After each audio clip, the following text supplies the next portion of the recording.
किसान भाइयों, आप सभी का स्वागत है। गन्ने की पेंडी प्रबंधन का सही तरीका हमारे किसान संदीप सिंह जो शामली के रहने वाले हैं इन्होंने अपनाया है। तो इसके बारे में हम आज आपको बताएंगे कि इस मशीन का फ़ायदा क्या है और पेंडी में क्या काम किया जाए जिससे पेंडी का अच्छा उत्पादन मिले। ये एक ऐसे किसान हैं जिनका पेंडी गन्ने का उत्पादन 600 कुंटल प्रति एकड़ तक भी आसानी से आ जाता है। लागत भी आप कम कर लेते हैं और साथ में इस काम को आसान करते हैं। इसके लिए ज़रूरी है एक मशीन है जिसको हम RMD कहते हैं, रैटून मैनेजमेंट डिवाइस कहते हैं। उसमें कई काम एक साथ होते हैं, जैसे जड़ की छटाई, पुरानी जड़ें छट जाती हैं, ठूंठ ऊपर से कट जाती है, बगल में एक कैविटी बन जाती है, जो ट्रेस मटेरियल चाहे जड़ें हों और चाहे पत्तियां हों वह छोटे छोटे टुकड़ों में परिवर्तित हो जाती हैं। गन्ने के बीच की लाइन में जो पत्ती पड़ी होती है, गन्ने की सूखी पत्तियां, उसके ऊपर मिट्टी आ जाती है और गन्ने की ठूंठ पर फंजीसाइड का स्प्रे साथ साथ किया जा सकता है। जो कैविटी या कूड़ बनता है उसमें फास्फेटिक और पोटेशिक फर्टिलाइज़र के अलावा सागरिका है, ह्यूमिक एसिड, फल्विक एसिड और माइक्रोन्यूट्रिएंट्स चाहे मैग्नीशियम सल्फेट और चाहे जिंक, इसका प्रयोग भी आसानी से किया जा सकता है। फ़ायदा यह भी है कि गन्ने का फुटाव ज़मीन की निचली सतह से होता है, जिससे उसको ज़मीन मिलती है, न्यूट्रिएंट्स मिलते हैं और पौधा गन्ना की तरीके से पेंडी के कल्ले लगते हैं। जबकि अगर आप पुरानी तरीके से पेंडी का प्रबंधन करते हैं तो फुटाव पहली बड से होने के कारण बाद में न्यूट्रिएंट्स और पानी ना मिलने के कारण पेंडी का गन्ना पीला दिखाई पड़ता है और कीड़े नियंत्रित हो जाते हैं। चाहे आप देखें टॉप बोरर के कीड़े हों, चाहे अर्ली शूट बोरर के कीड़े हों, चाहे मिलीबग हो और चाहे ब्लैक बग हो, जब आप रैटून मैनेजमेंट डिवाइस चलाते हैं तो ये सारे कैटरपिलर और एडल्ट सहित खेत में ख़त्म हो जाते हैं। एक तरीके से कीड़ों का सफाया हो जाता है। और इकोनॉमिक फ़ायदा ये है कि 1 एकड़ की जो लागत है 1/4 तक रह जाती है, यानी 3/4 कम हो जाती है। 5,000 रुपये प्रति एकड़ तक लागत आती है अगर ठूंठ की छटाई, जड़ों की छटाई, कैविटी बनाने का काम आप करते हैं।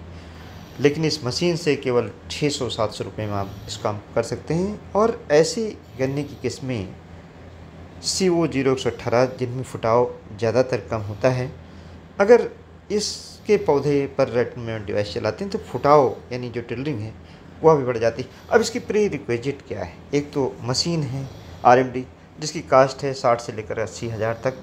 आप मेरठ, मुजफ्फरनगर के क्षेत्रों से आप खरीद सकते हैं। और इसकी प्री रिक्विजिट यह है कि ट्रेंच विधि से गन्ना बोया गया हो, उसकी दूरी 4.5 फीट की रखी जाए और साथ ही में मिट्टी खेत में जो हमारी नाली है उस पर बाद में चढ़ाई जाए, तो इस मशीन को बहुत आसानी से किसान भाइयों चलाया जा सकता है। हमने इस मशीन को चलते हुए भी आगे दिखाया है, जिसमें एक डिस्क लगा होता है, 2 टाइन लगी होती हैं और बगल में भी जो हैरो टाइप के डिस्क लगे होते हैं। इनसे पूरा इसका मैनेजमेंट का काम होता है। किसान भाइयों, गन्ने की उपज बढ़ाने के लिए, चूँकि इस समय पेंडी गन्ना आपके पास है, तो इसमें सागरिका ज़रूर डालें 25 किलोग्राम प्रति एकड़ की दर से, पोटास 40 किलोग्राम प्रति एकड़ की दर से और फास्फोरस DAP 70 किलोग्राम प्रति एकड़ की दर से। इसके अलावा ह्यूमिक एसिड और फल्विक एसिड भी 2 किलोग्राम प्रति एकड़ की दर से डालें। कैल्शियम नाइट्रेट दोबारा भी डालें और 18-18 का स्प्रे करें।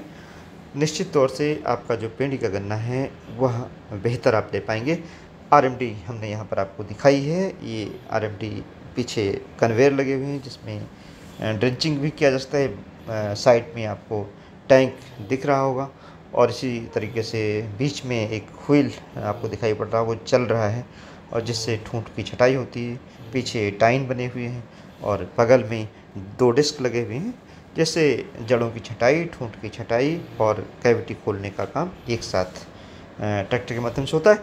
और ट्रैक्टर का बहुत ज़्यादा पावर की आवश्यकता नहीं है। अगर ट्रैक्टर आपका 35 हॉर्स पावर का भी है तब भी RMD को आसानी से किसान भाइयों चलाए जा सकते हैं। मशीन 60,000 से लेकर के, जैसा कि मैंने बताया, 80,000 रुपये तक मिल जाती है। इसको आप ले सकते हैं। चूँकि ट्रेंच विधि से गन्ना आप बोएंगे और इस तरीके की मशीन का पेंडी में प्रयोग करेंगे तो आपकी जो कास्ट ऑफ कल्टीवेशन है वह कम होगी, उत्पादकता बढ़ेगी। 2 लाइन की बीच की दूरी 4 फीट अगर ट्रेंच मेथड में करते हैं तो सफसली भी ले पाएंगे और गन्ने की खेती को आसान बनाएंगे, जिससे आने वाली जो जनरेशन है वह भी आसानी से सुगमता से गन्ने की खेती को कर पाएगी। अगर आप पुराने तरीके से 60 सेंटीमीटर गन्ना बोते हैं तो उसमें बीज भी ज़्यादा लगता है, मिट्टी चढ़ाने में दिक्कत होती है, बाद में छिलाई में दिक्कत होती है, पेड़ का प्रबंधन आप नहीं कर सकते हैं और देखा जाए तो बहुत कठिन कार्य एक तरीके से हो जाता है, लागत बढ़ाने वाला काम हो जाता है। अभी ट्रेंच में आगे चल कर के हार्वेस्टर, ऑटोमेटिक हार्वेस्टर का भी प्रयोग किया जा सकता है। धन्यवाद। जय हिंद, जय भारत।